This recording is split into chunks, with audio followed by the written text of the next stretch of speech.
Next on Newsmax Prime, full speed ahead on the Iran deal as Senate Democrats again use a procedural vote to prevent its stoppage. Alan Dershowitz and Pete Hoekstra react. Then, Craig Shirley joins us from the Reagan Library.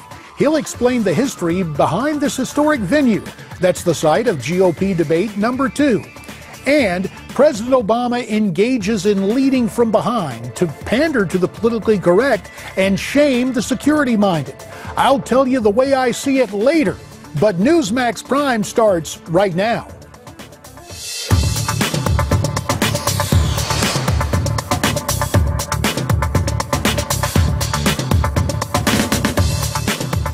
Good evening. Welcome to the Wednesday night edition of Newsmax Prime. I'm J.D. Hayworth. Of prime interest tonight, blocked again.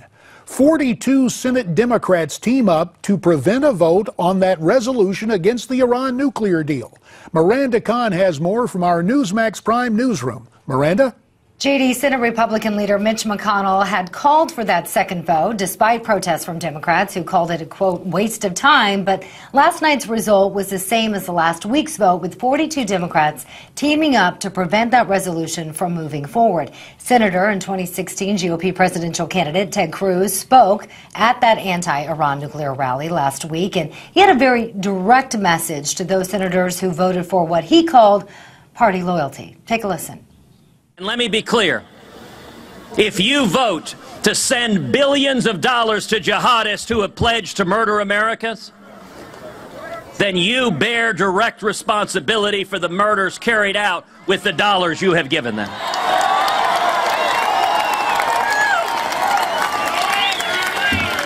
You cannot wash your hands of that blood. McConnell isn't giving up. He's now trying to force a vote on an amendment. That amendment essentially would stop President Obama from lifting those economic sanctions against Iran unless Tehran releases those 4 American prisoners and recognizes Israel's right to exist. Republican aides say McConnell hopes that vote will take place as early as tomorrow morning. So as you can see, the showdown continues with neither side seeming willing to budge, possibly putting at stake the safety and security of the U.S., Israel, and our other allies in the region. JD, back to you. Thanks, Miranda. For more on this story, we're pleased to be joined by Harvard law professor and Newsmax blogger Alan Dershowitz. Alan is also the author of the book, The Case Against the Iran Deal. How can we stop Iran from getting nukes? Alan joins us from Martha's Vineyard via Skype, and from Newsmax Washington, we're joined by the former chairman of the House Intelligence Committee, my old congressional colleague, Pete Hoekstra. Gentlemen, as always, thanks for your time here on Newsmax Prime. Alan, despite widespread disapproval among the American people and last-ditch efforts on Capitol Hill to delay passage, it appears more and more likely that this is a done deal. In your opinion, sir, is it all over but the shouting?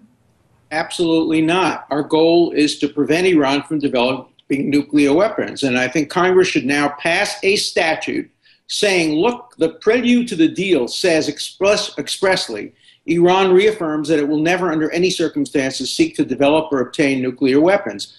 We'll hold them to that deal. We'll hold them to what they promise. And we make that an integral and enforceable part of the deal and authorize the president, this president and future presidents, to use whatever power, including military power, is necessary to make sure they comply with that part of the deal as well as the rest of the deal. The president wouldn't dare to veto that because it simply reiterates the words of the deal and reiterates what he has said, that the military option is on the table. So there's a lot more that Congress can do to stop Iran from developing nuclear weapons. Pete, you and I have served in the legislative branch. What about that bit of legislative advice from the noted law professor? Do you think that's a reasonable approach to take? Well, I'm encouraged that Senator McConnell, the majority leader in the Senate, is continuing to bring votes up, like the vote that they'll have tomorrow. I think the suggestion from our law professor is a great suggestion. I think there's other suggestions out there. We should make sure that we don't even know who on the Iranian side has agreed to this deal. We should make the agreement, that there has to be a vote by the Iranian parliament affirming the deal, because there's confusion. There's confusion about the sanctions. There's confusion about inspections. We don't even have a signature on an agreement. I think there's lots of creative things that Congress can do to put this back on the president's desk, and then, hold him accountable and hold Iran accountable for their actions. This isn't over.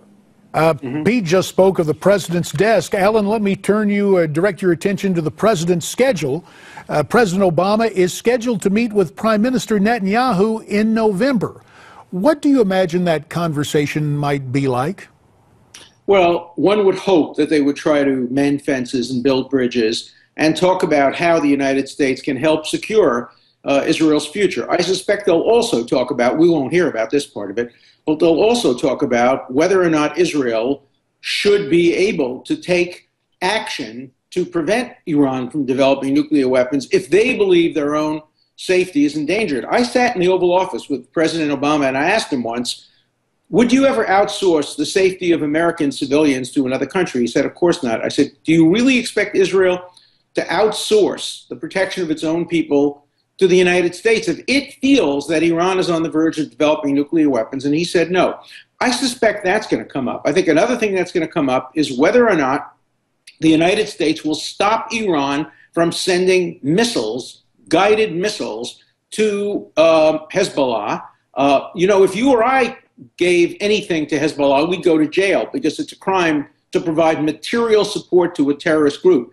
And yet the United States is now going to be providing hundreds of millions of dollars of material support to a group that's on our own list of terrorist organizations. I think that will be a subject of discussion as well. About 2 minutes remain. Two questions, one for you, Alan, then we'll close out with Pete. And my question for you concerns an interesting tweet from the Iranian president the other day directed at Israel and the Jewish community worldwide.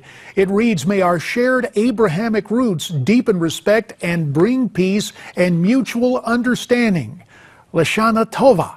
Alan, your reaction to that tweet? Well, it came shortly after the Iranian leadership said Israel will disappear in 25 years and Israel will be destroyed. Look, it's not in the Abrahamic tradition to murder gays. It's not in the Abrahamic tradition to kill Christians. It's not in the Abrahamic tradition to threaten the nation state of the Jewish people, which Abraham founded 3,500 years ago. So this is hypocrisy 101. And they ought to be ashamed of themselves for using Hebrew words and greetings of a holy day to hypocritically show fake support for the Jewish people when their goal is to end the nation state of the Jewish people. Now, Pete, as promised, 1 minute to you, just where things stand on Capitol Hill, where there's always been a lot of hypocrisy, so much money headed into the coffers of the Iranians. What do you expect to happen if this deal continues on unabated? Well, I think on Capitol Hill, what you're going to see is continued efforts to protect the interest of Israel and to protect the interest of the United States. And I think, the broader community here in Washington and throughout America is going to hold the president accountable and is going to hold those who supported this agreement accountable, because what we're going to see is we're going to see that money flow to Hezbollah, Hamas. We're going to see it flow into Yemen, undercutting the interest of the United States, undercutting the security of the United States and Israel, and we're going to hold those folks accountable.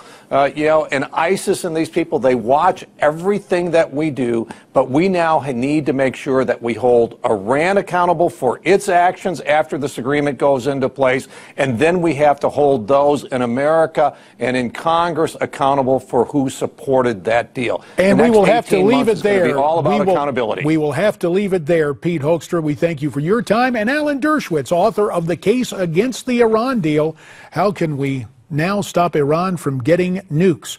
Something you'll be getting tonight, a very special program following the Republican debate, as Newsmax TV hosts a post-debate special featuring Ed Berliner, Steve Malzberg, and yours truly. We'll bring you the highlights from the debate, full analysis. Our expert panel includes Dick Morris and John Zogby. We'll also be joined by Dr. Ben Carson and Michael Reagan from the scene of the debate. Some surprises, too. That'll be on tonight at 11 Eastern, 8 p.m. Pacific, right here on Newsmax TV.